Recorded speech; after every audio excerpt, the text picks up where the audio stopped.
Yung masarap na yan is the same baboy. Baboy is like medyo wala silang appetizer. Ay, ito yung appetizer nila, guys. Yan. Ano ito siya, yung dried radish. Ginisa siya sa bawang at sili. Ito naman, ito yung mapait-pait na gulay.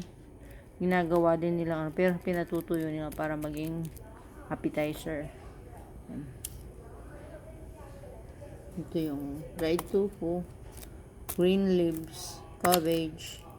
Medyo mas mura ito comparing doon sa isa. Kasi yung sa isa, maliit lang ng karne. Magkano na? Kaya maraming nag-order sa akin na kasi talagang sulit yung karne nila. Sobrang laki. Yan na. Yummy, yummy.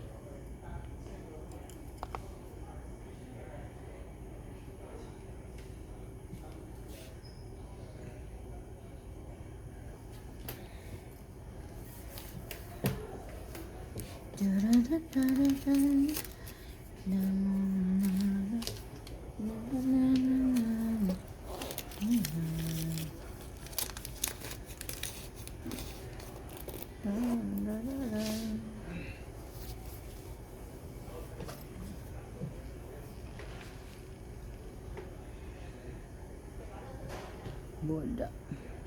Masarap. Yan. I love. Maganda dito sa kanila. Kasi marami yung gulay. May starcher ba? Yummy.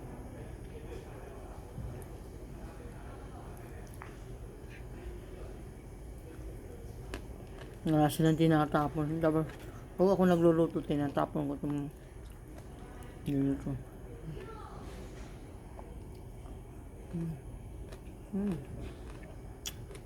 Wala, sorry.